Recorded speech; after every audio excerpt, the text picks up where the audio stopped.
이 시간 하나님께 예배드리겠습니다. 찬송가 539장입니다. 찬송가 539장 너 예수께 조용히 나가. 539장 함께 찬송드리겠습니다. 너 예수께 조용히 나가 내 모든 짐 내려놓고 주 십자가 사랑을 믿어 죄사함을 너 받으라.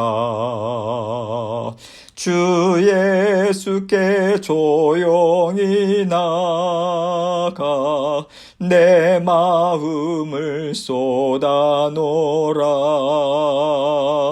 늘은 미리 보시는 주님 그 은혜를 베푸시리.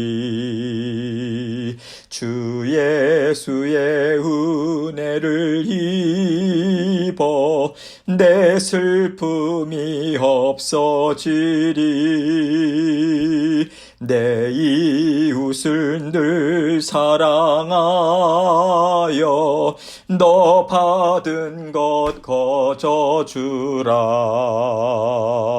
주 예수께 조용히 나가 내 마음을 쏟아놓으라. 늘은 미리 보시는 주님 그 은혜를 베푸시리. 주 예수를 친구로 삼아 늘 내 옆에 모시어라. 그 영원한 생명샘물에 내 마른 목 죽이어라. 주 예수께 조용히 나가 내 마음을 쏟아놓으라. 늘은 미리 보시는 주님 그 은혜를 베푸시리. 너 주님과 사귀어 살면 새 생명이 넘치리라. 주 예수를 찾는 이 앞에 참 밝은 빛 비추어라. 주 예수께 조용히 나가 내 마음을 쏟아놓으라. 늘은 미리 보시는 주님 그 은혜를 베푸시리. 아멘. 기도하겠습니다. 사랑이 많으신 아버지 하나님 감사합니다. 날마다 새날 주시고 새로운 마음 주시고 새로운 생각 주시고 새로운 생명을 허락해 주셔서 감사합니다. 언제나 성령 하나님 저희와 동행해 주셔서 주님의 말씀 깨닫게 하시고 어떠한 말씀이 들리던지 간에 지금 나의 영에게 어떠한 것이 필요한가 성령 하나님께서 깨닫게 해주시고 아버지 저희가 돌아설 것은 돌아서게 하시고 회개할 것은 회개할 수 있는 마음 주셔서 주님 앞으로 가까이 불러주셔서 감사합니다. 언제나 저희 모두가 아버지 하나님 기뻐하시는 삶 정말 주님을 믿고 주님 사랑 만족하고 주님께 감사하는 마음으로 저희들 날마다 살아갈 수 있도록 도와주옵소서. 언제나 기도의 골방에 아버지 하나님과 대면하는 그 시간 갖게 하여 주시고 말씀의 은혜의 자리 아버지 늘 지키는 저희들 될 수 있도록 은총 베풀어 주옵소서. 오늘도 저희 각자에게 필요한 영의 양식 주십니다. 아버지 하나님 사모하는 마음으로 주님의 말씀을 받게 하시고 이 말씀을 통해서 저희 각자에게 들려주시는 주님의 귀한 음성 들을 수 있도록 은총 베풀어 주옵소서. 저의 입술과 마음도 주장해 주셔서 부족한 심령 주님께서 채워주시고 주님께만 온전한 영광 돌리는 이 시간 될 수 있도록 도와주옵소서. 예수 그리스도의 귀하신 이름으로 기도합니다. 아멘. 하나님 말씀 봅니다. 시편 62편 9절로 12절입니다. 시편 62편 9절로 12절 제가 읽겠습니다. 아 슬프도다. 사람은 입김이며 인생도 속임수이니 저울에 달면 그들은 입김보다 가벼우리로다. 포악을 의지하지 말며 탈취한 것으로 허망하여지지 말며 재물이 늘어도 거기에 마음을 두지 말지어다. 하나님이 한두 번 하신 말씀을 내가 들었나니 권능은 하나님께 속하였다 하셨도다. 주여 인자함은 주께 속하오니 주께서 각 사람이 행한 대로 갚으심이니이다. 아멘. 성경을 보면요, 하나님께서 사람의 마음에 대해서 말씀하실 때 자주 하시는 표현이 있어요. 간교하다, 간사하다, 이 표현입니다. 간교하다라고 하는 것은요, 아주 교활하고 기회주의적인 것을 가리키죠. 우리가 간교하다라고 하는 단어를 어디서 처음 보게 되냐면 창세기 3장 1절 말씀이에요. 그런데 뱀은 여호와 하나님이 지으신 들짐승 중에 가장 간교하니라, 이 말씀이죠. 사탄이 뱀을 통해서 아담과 하와를 유혹할 때인데 하나님은 그 뱀을 간교하다 이렇게 말씀하셨습니다. 그런데 바로 이 간교함, 간사함이 사람의 마음에 있다고 말씀하세요. 왜냐하면 그 뱀의 말, 즉 간교하고 간사한 사탄의 말을 듣고 받아들인 것이요, 바로 사람의 마음이기 때문에 사탄의 말을 받아들인 죄인의 심령은 간교할 수밖에 없는 것입니다. 우리가 구원을 얻었어요. 하나님의 말씀을 우리 마음에 받아들이죠. 하나님은 깨끗하신 분이세요. 그렇기 때문에 하나님의 말씀을 받아들인 그 자녀들의 심령은 깨끗한 마음입니다. 그래서 시편 기자는 마음에 간사함이 없고 여호와께 정죄를 당하지 아니하는 자는 복이 있도다, 이렇게 고백할 수 있었던 것이죠. 그래서 우리는요, 항상 우리에게는 간교한 마음, 이 간사한 마음과 깨끗한 마음, 이 두 가지 마음이 다 있다, 이렇게 보시면 되는 거예요. 왜냐하면 우리가 구원을 얻었다고 하더라도요, 우리가 온전히 하나님의 말씀으로만 살지 못하잖아요. 하나님의 말씀을 사랑하고요, 기뻐하고요, 붙잡고 살려고 애를 쓰지만 그 하나님의 말씀보다 정말 간교하게 파고드는 것이 우리 육신의 마음이거든요. 우리가 그 육신의 마음을 떨쳐버리고 떼어내기가 얼마나 어렵습니까?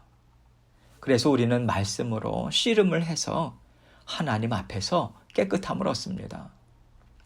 이렇게 하나님의 말씀과 간교한 사탄이 주는 말과의 싸움이 우리에게 언제나 있어요. 이것이 영적 전투잖아요.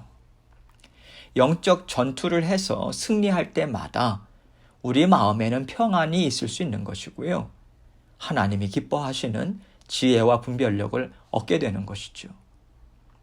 그러나 만약에 우리가 이런 영적 싸움을 싸우지 않는다면, 이런 싸움 없이 그저 편하게 산다면 우리는 어쩌면 간교한 사탄의 말을 더 많이 듣고 살 수도 있습니다. 왜냐하면 악한 사탄의 말은 어떤 막힘도 없이 우리 마음에 언제든지 흘러 들어올 수 있기 때문이에요. 죄의 뿌리가 우리에게 있기 때문에 그 뿌리를 타고 그 간교한 말은 언제든지 우리 마음에 들어올 수 있는 것이죠. 그래서 우리에게 영적 싸움이 없다면 우리는 하나님의 말씀보다는 사탄의 간교한 말을 더 지혜의 말로 듣고 따라가는 삶을 살 수 있는 것입니다. 그렇기 때문에 우리 마음에 나의 악함이 드러나 보이고요, 나의 속 좁음이 보이고요, 내가 이렇게 이 정도밖에 안 되는 사람인가, 정말 실망스럽다, 이런 생각이 든다면요, 이것은 우리가 영적 싸움을 싸우고 있다라고 하는 증거입니다. 영적으로 깨어 있다는 거예요. 그런데 그 반면에 나는 참 괜찮은 사람이야, 이 정도로 살면 나는 정말 깨끗한 거지, 그렇게 말하면서 혹시 편안한 마음으로 살고 계시다면 참 위험한 상태라고 저는 장담할 수 있겠습니다. 하나님은요, 창세기 6장 5절에서 사람의 마음으로 생각하는 모든 계획이 항상 악할 뿐이라 이렇게 말씀하셨어요. 하나님께서 악하다고 말씀하셨으면 우리도 우리 자신의 악함을 자꾸만 봐야죠. 이것이 바로 하나님의 말씀이 우리 심령 가운데 살아서 계속해서 역사하는 심령이라고 하는 것을 우리가 생각할 수 있어야 합니다. 하나님께서는 오늘 우리가 그 사람의 인생이 어떠한가 이것에 대해서 다윗과 함께 생각해 보기를 원하세요. 9절 말씀 보겠습니다. 아 슬프도다. 사람은 입김이며 인생도 속임수니 저울에 달면 그들은 입김보다 가벼우리로다. 다윗이 슬프다 하고요. 한탄하는 이유가 하나씩 나오고 있습니다. 먼저 사람은 입김이며 인생도 속임수이니 이렇게 말하고 있어요. 입김은요, 사람의 입 밖으로 나오면 금방 사라지는 것이죠. 또 인생도 속임수이니 이렇게 말하고 있어요. 우리가 살아가는 인생도 속고 속이는 것 아닐까? 지금 이런 생각을 하고 있는 거죠. 이런 의미에서 지금 사람은 입김이며 인생도 속임수이니 라고 하는 이 말씀은요, 사람은 죄로 인해서 부패해졌지 않습니까? 그래서 사람은 다른 사람의 신뢰 대상이 결코 될 수 없다. 이 사실을 지금 드러내주고 있는 거예요. 그래서 에레미야 선지자도 만물보다 거짓되고 심히 부패한 것은 마음이라 누가 능히 이를 알리오마는 이렇게 탄식한 거예요. 저울에 달면 그들은 입김보다 가벼우리로다.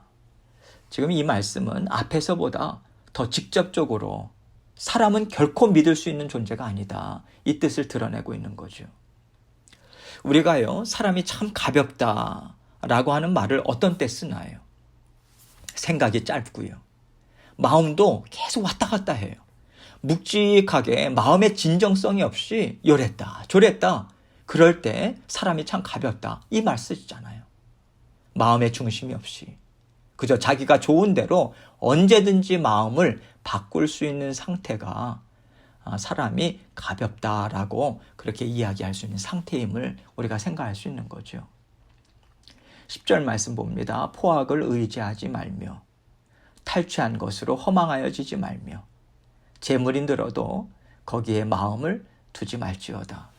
다윗은요, 입김보다 가벼운 인생이다. 죄로 인해 부패한 인생이다. 이런 말을 왜 하냐면 그가 포악을 의지하기 때문입니다. 지금 포악이라고 하는 단어는요, 속임수, 또 폭력을 사용해서 상대방을 학대하는 것을 가리켜요. 그런데 우리는요, 포악하다 하면 어떤 자꾸만 이게 무력을 쓰거나 아니면 정말 안 좋은 사람들, 이러한 사람들만 자꾸만 우리가 상상하는데 그렇지 않습니다, 여러분. 포악을 의지한다라고 하는 것은요, 이렇게 우리가 생각할 수 있어요. 자기가 필요하면 다른 사람의 입장이나 형편을 전혀 고려하지 않습니다. 항상 자기 자신이 중요해요. 자기가 먼저고요. 자기에게 좋으면요, 오직 그것이 그 사람이 생각하고 행동하는 이유가 되는 거예요. 이것을 우리는 포악을 의지하는 사람이다라고 우리는 얼마든지 생각할 수 있는 거예요. 탈취한 것으로 허망하여지지 말며, 탈취한다라고 하는 것이 무엇입니까? 자신의 것이 아닌데. 그런데 그것을 가져오는데 상대방의 허락을 받지 않아요. 정당한 이유도 없어요. 그냥 자신이 갖고 있는 힘으로 뺏어오는 거예요. 이것이 앞에서 말한 포악을 행하는 것과 일맥상통한 그런 의미인 거죠. 재물이 늘어도 거기에 마음을 두지 말지어다. 결국 이렇게 포악을 행하는 것, 탈취하는 것의 근본적인 마음이 무엇일까? 이것을 우리는 이 말씀을 통해서 알 수 있어요.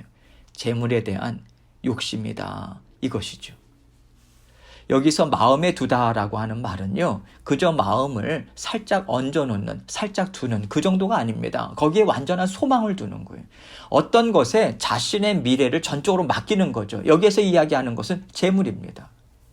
재물, 그것에만 소망을 두어서 재물이 있는 것에 자신의 미래를 전적으로 맡겨요. 여러분, 그런데 하나님은요, 재물을 쌓아놓고 사는 것에 대해서 좋아하지 않으십니다. 그래서 주님도 재물에 대한 말씀을 하시면서 오직 너희를 위하여 보물을 하늘에 쌓으라 이렇게 말씀하셨고요. 갖고 있는 것을 나누면서 살라는 교훈의 말씀을 많이 주셨잖아요. 하나님은요, 우리가 재물을 차곡차곡 이 땅에 쌓아놓는 것에 대해서 그다지 기뻐하지 않으십니다. 왜냐하면 재물을 쌓아놓고 산다라고 하는 것은요, 다른 사람의 열악한 상황을 외면하고 다른 사람과 기쁨을 함께 나누는 것에 대해서 마음을 딱 끊고 산다라고 하는 것이거든요. 나누어주고 도와주고 기쁨을 함께 누리면서 살다 보면 사실 쌓아놓기가 참 어렵죠.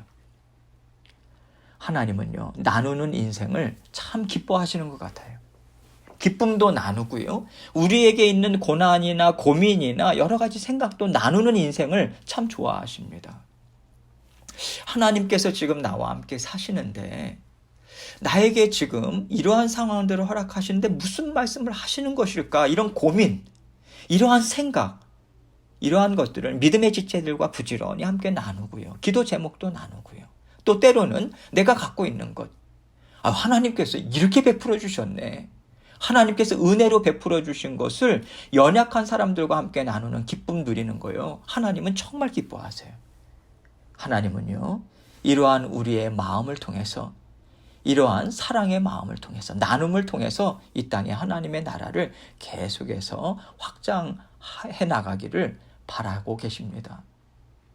그래서 이 땅의 연약한 자녀들이 우리의 그러한 사랑의 마음, 나누는 마음을 통해서 힘을 얻고요, 용기를 얻어서 우리 좋으신 하나님께서 이 사람을 통해서 나를 이렇게 돌보시는구나, 그러면서 하나님께 감사하는 마음으로 힘있게 살기를 하나님은 정말 원하세요. 이것을 감당하라고 우리에게 풍성한 물질도 주시고요, 건강도 주시고요, 여러 가지 기회들을 주고 계시는 것 아니겠습니까? 여러분, 저는 지금요, 물질을 모아두는 것이 무조건 나쁘다 이 말씀 드리는 거 아니에요. 하나님께서 주시는 복을 하나님께서 기뻐하시는 마음으로 잘 사용하고자 애쓰는 지혜와 마음의 중심이 우리에게 있다면 하나님께서 더 많은 복으로 우리에게 베풀어 주시지 않을까라고 하는 이 권면의 말씀을 여러분들께 드리는 것입니다. 이런 맥락에서 다윗이 재물이 늘어도 거기에 마음을 두지 말지어다 이 말씀은요, 앞에서도 말씀드린 것처럼 지혜롭게 물질을 잘 관리하고 사는 것, 이것을 말하는 게 아니에요. 재물을 쌓아놓고 사는 것에만 마음이 완전히 뺏긴 상태를 말하고 있는 거예요. 재물에 대한 욕심으로 가득 차서요, 세상에서 잘 먹고 잘 살기 위해서 나는 어느 누구도 필요 없어, 나는 나만 잘 살면 돼, 이 욕심스럽고 이기적인 사람, 이것을 대표적으로 지금 말하고 있는 것입니다. 11절입니다.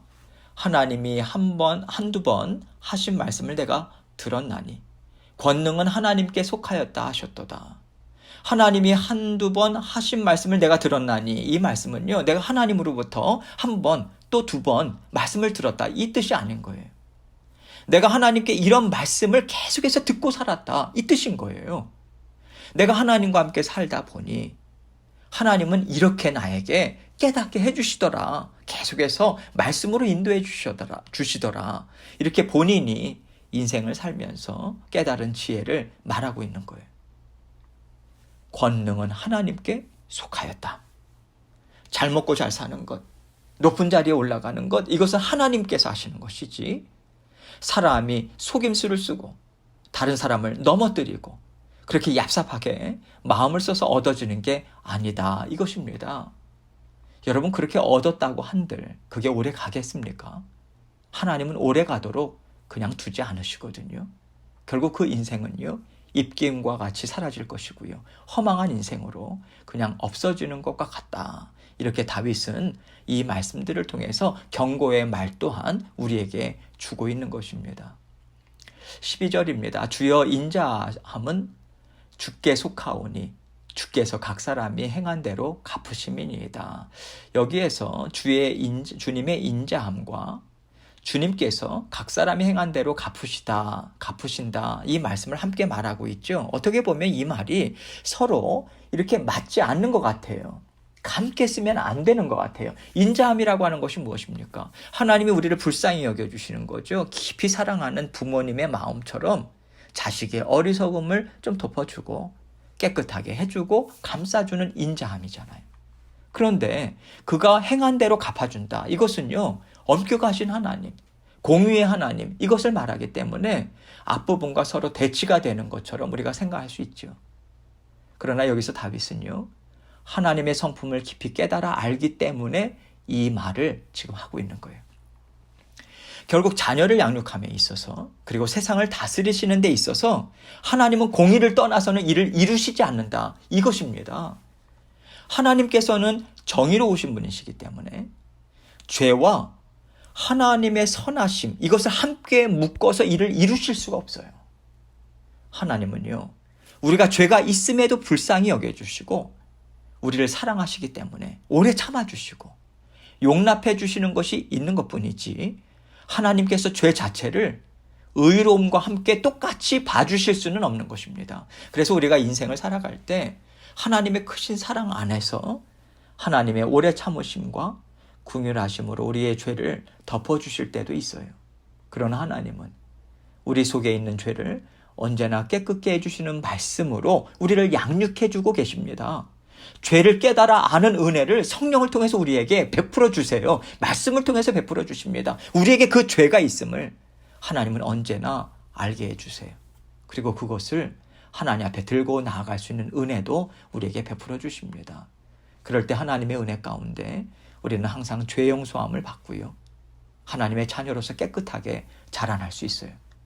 그러나 하나님께서 그렇게 은혜와 긍휼을 베풀어 주시고 인내하시면서 계속 그 죄를 들고 나오도록 인도해 주셔도 듣지 않는 완악한 심령이 있다면 그 완악한 심령을 하나님이 어떻게 하시겠습니까? 결국엔 하나님께서 공의로 심판하실 수밖에 없는 거예요. 우리는요, 하나님의 공의를 떠나서는 하나님의 사랑과 긍휼하심을 절대 생각할 수 없습니다. 그래서 우리가 길게 보면 그 공의가 확실하게 드러나는 때가 주님이 다시 오시는 그날이고요, 또 우리 각 개인의 인생으로 볼 때는 우리가 죽어서 주님 앞에 서게 되는 날이 아니겠습니까? 이렇게 하나님은 반드시 확실히 죄에 대해서 결산하는 때를 우리 인생 가운데 두시는 하나님이세요. 그렇기 때문에 우리는 하나님의 정의로우심, 공의를 행하시는 하나님을 생각해서 하나님을 경홀히 대하지 말아야 합니다. 인생을 살아가면서도요, 사람을 대할 때 우리는 절대 다른 사람들을 경홀히 대해서는 안 돼요. 하나님께서 사랑하시는 자녀잖아요. 업신여겨서도 안 되고요, 강압적으로 자신이 갖고 있는 힘으로 누리려고 해서도 안 되는 것입니다. 하나님께서 사랑하시는 자녀들을, 하나님께서 우리를 사랑해 주심과 같이 우리도 하나님의 마음과 지혜를 가지고 모든 인간관계를 맺어야 하는 것이지요. 또 우리가 이렇게 인간관계를 맺으려고 애를 쓰다 보면 우리가 속임수를 쓸 수가 없습니다. 포악을 행할 수 없어요. 재물을 그렇게 나만 잘 먹고 잘 살자고 쌓아 놓을 수 없습니다. 그래서 우리가 하나님의 성품을 갖고 마음에서부터 어떻게 살아야 하는가 그 생각을 하면서 때를 분별하는 지혜를 갖고 살고자 했을 때 우리는 하나님 앞에서 하나님이 기뻐하시는 인생을 살아갈 수 있는 것입니다. 하나님께서 우리를 사랑하셔서 그렇게 살아갈 수 있도록 우리를 항상 도와주세요. 언제나 하나님만 바라보시고요, 믿고 의지하셔서 언제나 선을 행하시고 하나님의 풍성한 은혜와 긍휼로 잘 살아가시는 저와 여러분 되시기를 주님의 이름으로 축원합니다. 주신 말씀 기억하고 하나님께서 날마다 우리에게 깨닫게 해주시고 인도하시는 그 길로 주님 순종하면서 나아가기 원합니다. 붙잡아 주옵소서. 오늘의 모든 일들도 하나님께 올려드리고 이 모든 인간관계도 하나님께 올려드리고 풍성한 삶 살 수 있도록 도와주옵소서. 계속해서 기도하면서 주님 앞에 나아가도록 하겠습니다. 기도하시겠습니다.